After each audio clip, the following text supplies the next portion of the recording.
CSS3 é a versão mais recente da linguagem de folhas de estilo em cascata. É uma ferramenta essencial para desenvolvedores web.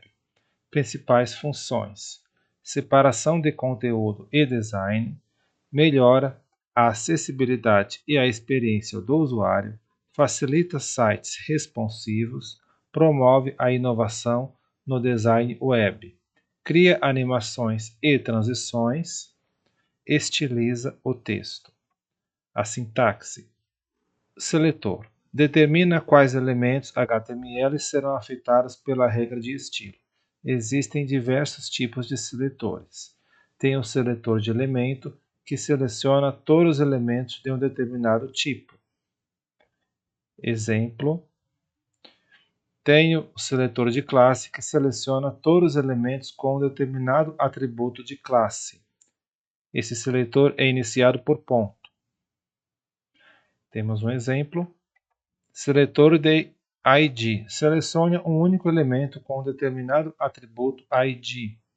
Aqui, nesse exemplo, o seletor ID inicia-se com um jogo da velha. Nesse caso, está alterando a cor do fundo desse elemento. Seletor universal. Seleciona todos os elementos da página. Por exemplo, nesse caso, ele está alterando todos os elementos, a margem e o pad. Seletor de atributo. Seleciona elementos com base em um atributo e seu valor.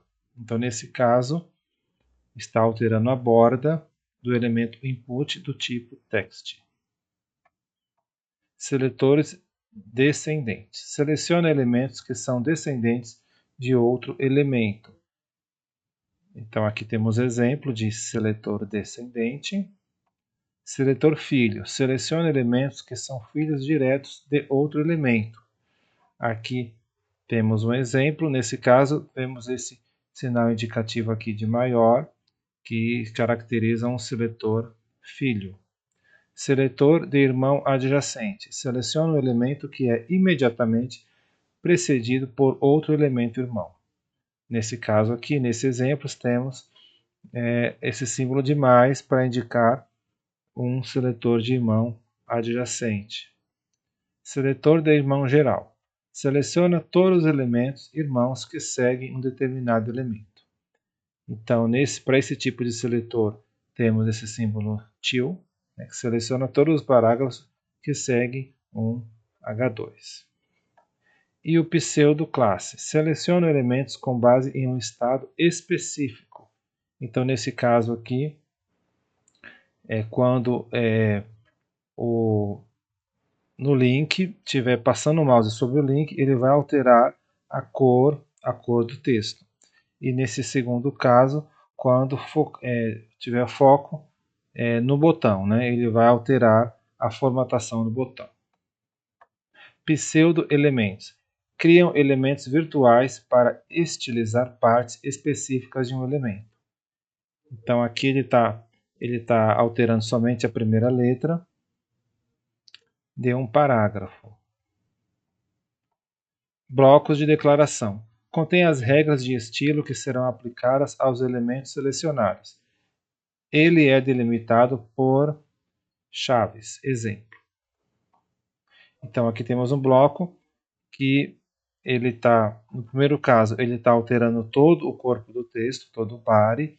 Aqui ele está alterando todo o parágrafo. E aqui ele está alterando esse elemento alerta. Todos que têm o atributo alerta.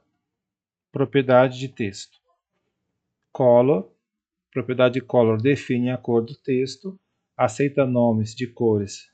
Nome de cores em inglês. Red, blue, green, etc. Valores hexadecimais.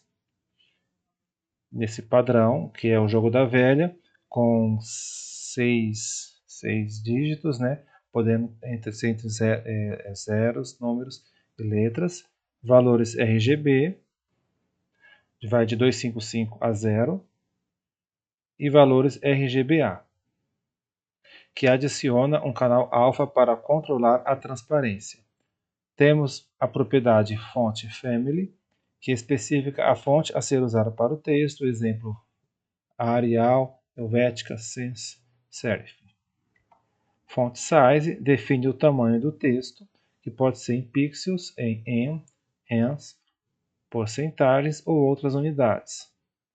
Font Weight define a espessura da fonte, exemplo, norma, bold, light, bolder e valores numéricos. 400 é equivalente a normal e 700 equivalente a bold. O line weight define o espaçamento entre as linhas do texto, pode ser um número, um comprimento ou uma porcentagem. Propriedades de box model, modelo de caixa. Width e weight define a largura e a altura de um elemento, respectivamente. Pad define o espaçamento entre o conteúdo de um elemento e suas bordas.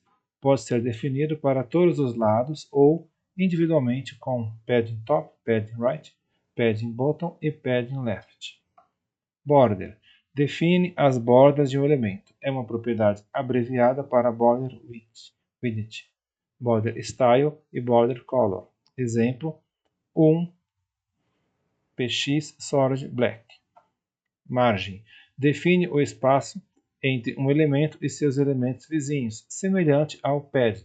Pode ser definido para todos os lados ou individualmente como margem top, margem right, margem bottom e margem left. Propriedades de layout. Display define o tipo de caixa gerado por um elemento. Valores comuns incluem block, inline block, flex e grid.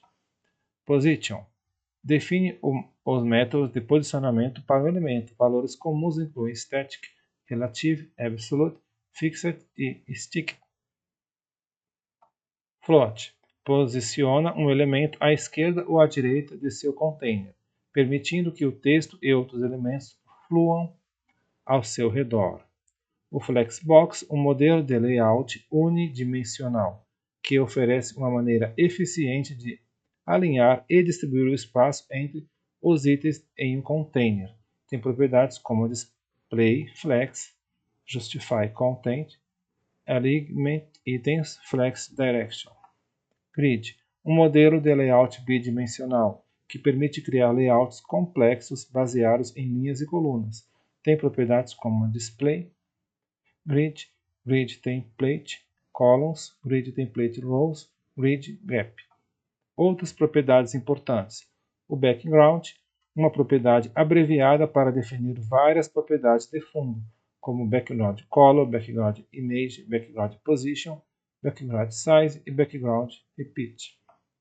Box Shadow adiciona sombras a um elemento. Box Radius arredonda os cantos de um elemento. Opacity define a transparência de um elemento. Transition permite criar transições suaves entre diferentes estados de um elemento. E Transform permite aplicar transformações 2D e 3D a um elemento, como rotação, escala e inclinação.